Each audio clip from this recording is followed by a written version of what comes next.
The year was 1187. In the shadow of Jerusalem's walls, Saladin's forces had captured dozens of Crusader knights. Among them was a young nobleman named Geoffrey de Montfort, barely 19 years old. What happened next would be recorded by both Christian and Muslim chroniclers, though for vastly different reasons. According to the Chronicle of Ernul, Geoffrey was brought before Saladin's most trusted general, who had developed a particular method for breaking the will of captured enemy nobles. The young knight was stripped bare and forced to witness as his own squire, a boy of merely 14, was violated repeatedly by enemy soldiers, while Geoffrey was made to watch, chained and helpless. But this was only the beginning. The general then offered Geoffrey a choice that would haunt him until his death: submit to the same degradation himself, or watch as every member of his captured household, men, women, and children, suffered the same fate. Geoffrey chose to submit. Within hours, word of his humiliation had spread through both armies. He had been conquered not through sword or flame, but through the calculated weaponization of sexual violence. When Geoffrey was eventually ransomed months later, he returned to France a broken man. His own family disowned him, not for his capture, but for his submission. The church declared him spiritually corrupted. He would die by his own hand within a year, unable to bear the shame that had been deliberately crafted to destroy him. This was not an isolated incident. This was policy. What Geoffrey de Montfort experienced in the Holy Land was neither aberration nor the cruel whim of individual soldiers. It was the systematic application of a weapon that ancient and medieval rulers had perfected over millennia, the deliberate use of sexual violence and humiliation as instruments of political control. From the palaces of Babylon to the throne, the rooms of medieval Europe, from the courts of imperial China to the longhouses of Viking jarls, sexual dominance was not merely a byproduct of conquest. It was conquest itself. Kings, emperors, and warlords understood a fundamental truth that modern observers often overlook. To truly break an enemy, one must not simply defeat their body, but destroy their very sense of self. The historical record reveals a disturbing pattern that spans cultures and centuries. Sexual violence was codified into law, ritualized into ceremony, and elevated into statecraft. It was used to establish hierarchy, maintain control, and send messages that would echo through generations. The powerful didn't simply take what they wanted. They took it in ways specifically designed to maximize psychological devastation. This is not a story of individual depravity, but of systemic brutality. What follows is documented history, preserved in royal chronicles, legal codes, and the testimonies of those who survived to tell their tales. These are not myths or legends, but the recorded practices of civilizations that saw sexual dominance as just another tool in their arsenal of power. The most disturbing truth is how calculated it all was. In the palace complex of ancient Babylon, circa 580 BCE, King Nebuchadnezzar maintained what court scribes euphemistically called the House of Royal Favor. The cuneiform tablets discovered in the ruins tell a different story entirely. According to the Babylonian court records, newly conquered territories were required to send tribute that went far beyond gold or grain. They were ordered to select their most beautiful young nobles, both male and female, and present them to the king's court. But these tributes were not destined to become mere concubines or servants. They were to become living symbols of their homeland's submission. The ritual that followed was as methodical as it was horrific. Each tribute would be brought before the full court during the monthly ceremony of dominion. There, in full view of hundreds of nobles, foreign ambassadors, and court officials, Nebuchadnezzar would personally violate each tribute, while scribes recorded not just the act, but the victims' responses. These records were then copied and sent back to the tribute's homeland, ensuring that news of their heirs' degradation would spread throughout their former kingdom. The Babylonian legal code made this practice explicit policy. The Code of Royal Prerogatives stated that all persons of noble birth taken in conquest belong to the body of the king, to be used as the king's pleasure demands, so that their people may know the completeness of their defeat. The code went further, establishing that any tribute who died during these ceremonies would have their homeland assessed additional penalties for providing defective tribute. Princess Tamar of Lydia, captured during Nebuchadnezzar's western campaigns, left behind a fragmentary account written on clay tablets hidden in her cell. Her words, translated from ancient Aramaic, reveal the calculated psychology behind the system. He does not simply take our bodies.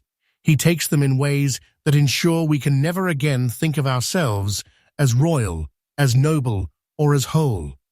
We are remade into living proof of his dominance, walking testaments to the futility of resistance. The tablets record that Tamar endured these ceremonies for 3 years before finally succumbing to what court physicians described as spiritual corruption, likely what modern medicine would recognize as severe psychological trauma leading to physical collapse. 800 years later, and thousands of miles to the north, the Vikings had codified sexual domination into their very legal system. The Gulat, Ying laws, and Frostathing laws, among the oldest surviving Scandinavian legal codes, contain provisions that modern readers find almost incomprehensible in their calculated cruelty. Under Viking law, a successful raider had not just the right, but the legal obligation to sexually claim the wives and daughters of defeated enemies. This was not seen as pillaging or personal gratification. It was seen as completing the conquest. The law stated that failure to perform this duty could result in the loss of one's share of other spoils, as it indicated that the victory was somehow incomplete. The saga of Eric Bloodaxe provides a chilling example of how this law played out in practice. When Eric's forces conquered the settlement of Jorvik in 954 CE, the saga records that he personally violated the wife of the defeated chieftain Olaf s3x in the Great Hall, while forcing Olaf to watch. But the saga reveals that this was done not in the heat of battle, but 3 days after the conquest, as part of a formal ceremony that included the entire Viking war band. According to the saga, Eric then announced that Olaf could ransom his wife back, but only after every member of Eric's warband had claimed their share of the victory. The saga records that this process took nearly a week, with Olaf forced to remain in the hall and witness each assault. When it was finally over, Olaf paid the ransom, but according to the chronicler, he was no longer a man, and all who saw him knew that Eric Bloodaxe had conquered not just his lands, but his very soul. The most disturbing aspect of these laws was their precision. The Borgarthing laws specified exactly which family members of defeated enemies were to be violated, in what order, and under what circumstances. Noble wives were to be claimed first, in the presence of their husbands, if possible. Daughters were to follow with particular attention, paid to those who had been betrothed, as breaking these engagements demonstrated the conqueror's ability to destroy not just present relationships, but future ones as well. The saga accounts suggest that these practices were so systematic that Vikings developed specific terminology for them. A raid that included such sexual conquests was called a full raid. A complete raid, one that did not, was merely a half-raid, a half-raid, considered shameful and incomplete. The Tang dynasty court of Emperor Xuanzong, circa 740 CE, elevated sexual domination to an art form that would influence Chinese imperial practice for over a millennium. The Tang Shu, official history of the Tang dynasty contains passages that court historians struggled to record delicately, but which reveal a system of sexual control that was breathtaking in its scope and calculation. The imperial doctrine of Nuzifukong, feminine submission, went far beyond requiring women to obey their male relatives. It established that women captured from rebellious territories or enemy kingdoms became the property of the imperial household, to be used in ways that would demonstrate the completeness of imperial power. The Da Tang Ludian, administrative code of the Tang dynasty, codified this into law, creating an entire bureaucratic apparatus dedicated to what modern scholars euphemistically call imperial sexual administration. The most horrific example involved the rebellion of An Lushan in 755 CE. When imperial forces finally recaptured the city of Luoyang, they found that the rebel leader had declared himself emperor and established his own court. Among his court were several daughters of loyal imperial officials who had been captured during the rebellion's early stages. According to the Zhiji Tongjian, comprehensive mirror to aid in government, Emperor Xuanzong ordered that these women be brought before the full imperial court. But rather than simply receiving them as rescued subjects, he commanded that they be stripped and examined publicly to determine what pollutions they had endured under the false emperor.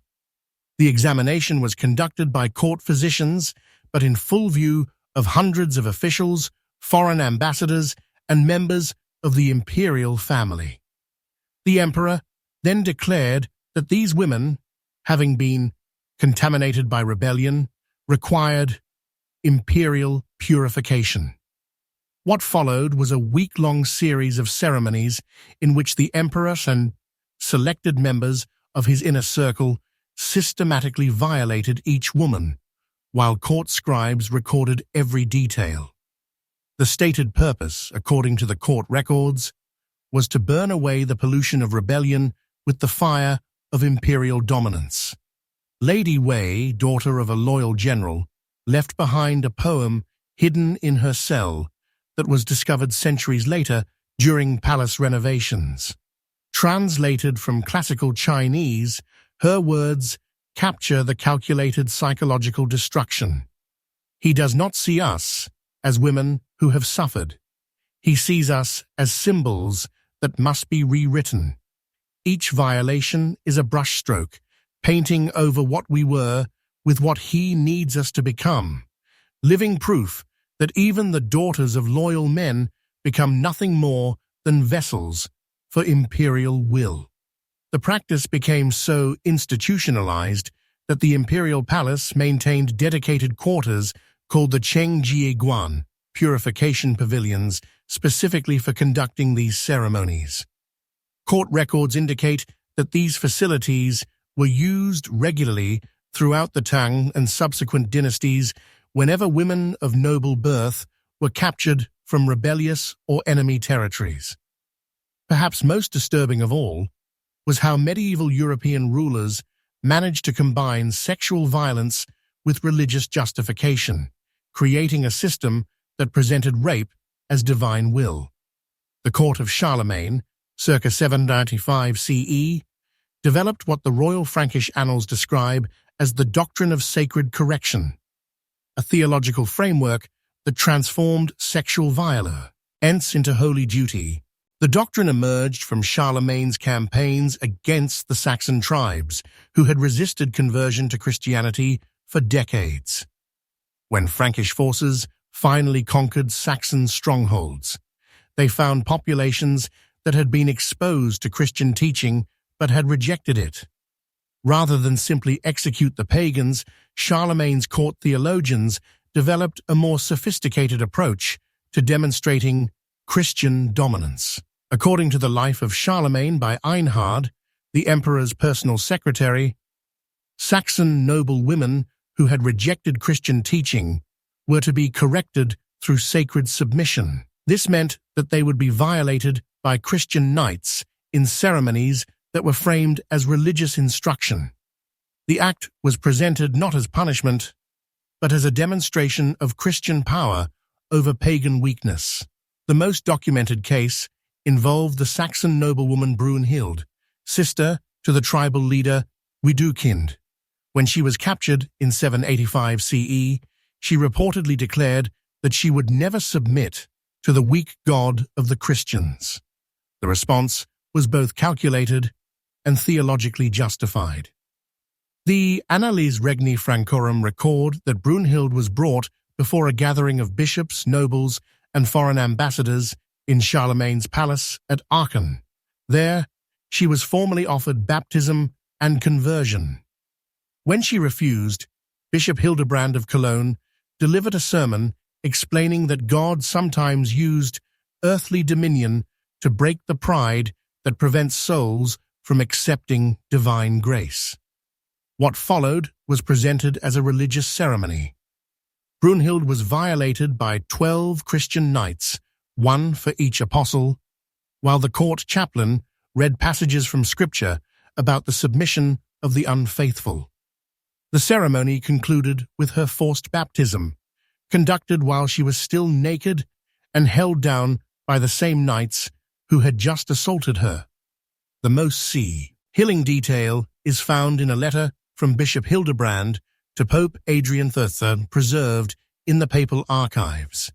Through the sacred correction of her body, the Saxon woman's spirit was finally opened to receive the grace of our Lord.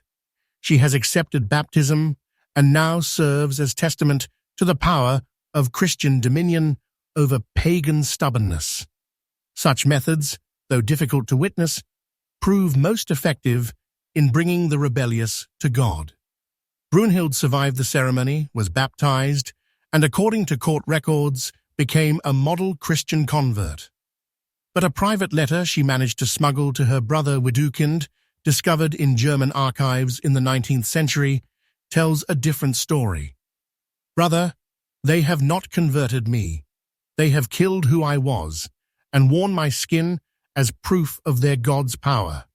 Do not let them take you alive." The Mongol Empire, under Genghis Khan, developed perhaps the most systematically brutal approach to sexual conquest in recorded history.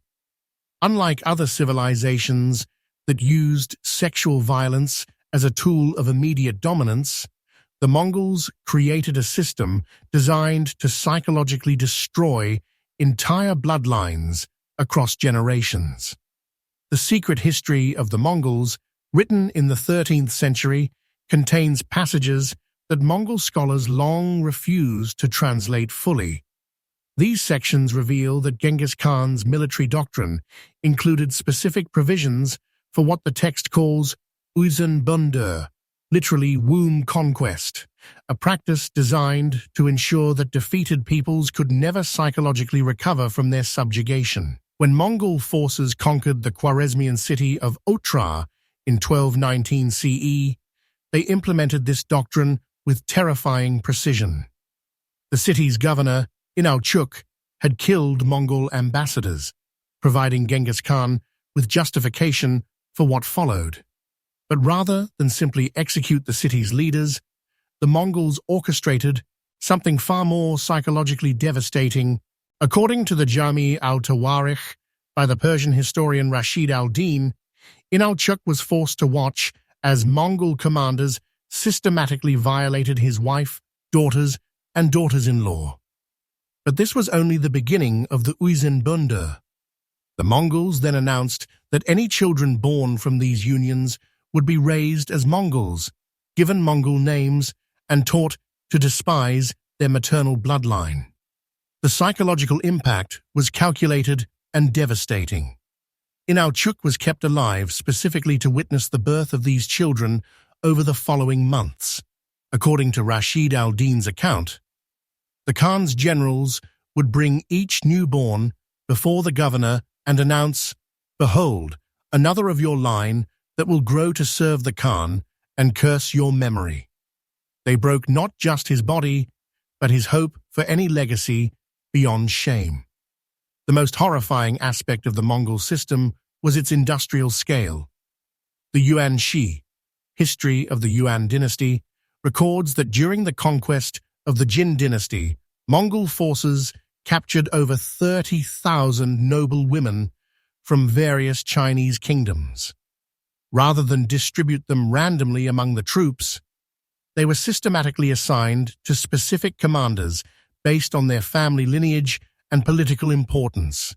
Each woman was required to wear a tablet around her neck, identifying her original family name, titles, and the specific noble house she represented. Their children were raised in special camps called Bundur-gyer, conquest tents, where they were taught Mongol customs while being constantly reminded of their mother's origins. These children were then used as administrators and translators when the Mongols later conquered their mother's homelands, forcing them to participate in the subjugation of their own ancestral territories. The Chinese scholar Yelu Chu-tsai, who served in the Mongol administration, left behind private writing that describe encountering these children during campaigns. They speak our languages perfectly, know our customs intimately, yet their eyes hold nothing but contempt for their mother's people. They have been crafted into living weapons against their own blood, and they wield this weapon with the fervor of those who believe they are proving their worthiness to their Mongol fathers. The Mongols maintained detailed records of these genealogies. The Altan Detta, Golden Book, contained not just military records, but breeding records that tracked which noble bloodlines had been conquered and what children had resulted.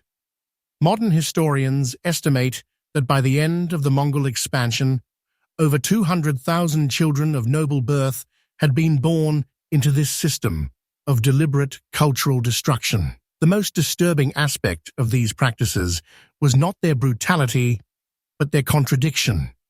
The same civilizations that elevated concepts of honor, nobility, and sacred duty simultaneously created elaborate systems to destroy these very concepts in their enemies. Viking culture, which produced epic poems about loyalty and honor, legally mandated the sexual humiliation of defeated enemies' families. The Havamal, one of the most important texts of Norse wisdom literature, contains verses about treating women with respect and protecting the innocent. Yet the same legal codes that preserved these moral teachings required successful warriors to violate captured women as proof of complete victory. Medieval Christian kingdoms built elaborate theological frameworks around the sanctity of marriage and the protection of innocence. The same church that declared rape a mortal sin simultaneously blessed ceremonies designed to use sexual violence as a tool of conversion. Court theologians wrote lengthy treatises explaining how acts that would normally damn a Christian soul became instruments of divine will when performed against pagans and heretics. The Chinese imperial system elevated concepts of familial duty and feminine virtue to the highest philosophical levels. Confucian scholars spent lifetimes developing ethical frameworks around respect for women and the importance of maintaining family honor. Yet the same imperial administration that promoted these values maintained bureaucratic departments specifically designed to orchestrate the sexual degradation of captured noble women. Perhaps most tellingly, these civilizations went to extraordinary lengths to protect their own women from the very practices they inflicted on others. Viking law prescribed death for anyone who violated a free Norse woman, while mandating that captured foreign women be violated as a matter of legal duty. Frankish law imposed severe penalties for rape within Christian communities while requiring sexual violence against pagan women as religious obligation. Chinese imperial law protected the virtue of Chinese women with elaborate legal safeguards while creating detailed protocols for the systematic violation of foreign captives. The hypocrisy was not incidental, It was essential to the system's effectiveness. By maintaining two completely contradictory moral frameworks, these civilizations reinforced their own sense of righteousness while maximizing the psychological devastation inflicted on their enemies. They preserved their identity as honorable peoples precisely by defining honor in ways that excluded their victims from moral consideration.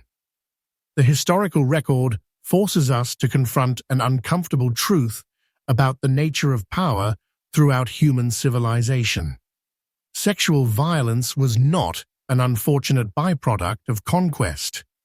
It was conquest's most refined instrument. Kings and emperors understood that destroying an enemy's body was temporary, but destroying their sense of self was permanent. These practices succeeded because they teared the deepest foundations of human identity, family, honor, and the basic sense of bodily autonomy. A defeated army might regroup and fight again. A humiliated population, psychologically broken through the systematic violation of their most cherished values, rarely recovered their will to resist. The children born from these systematic campaigns, the sons and daughters of violated nobles, the products of calculated breeding programs, the living symbols of their people's defeat, carried forward the psychological wounds inflicted on their parents. They became unwilling ambassadors of their conqueror's power, living proof that even the most sacred bonds could be severed by superior force. What makes this history particularly disturbing is its deliberate nature. These were not crimes of passion committed in the heat of battle. They were carefully planned policies, codified into law, blessed by religious authorities, and administered by trained bureaucrats. The cruelty was not incidental, it was the point. The legacy of these practices extends far beyond their immediate victims. They established patterns of power that influenced how civilizations understood dominance for millennia.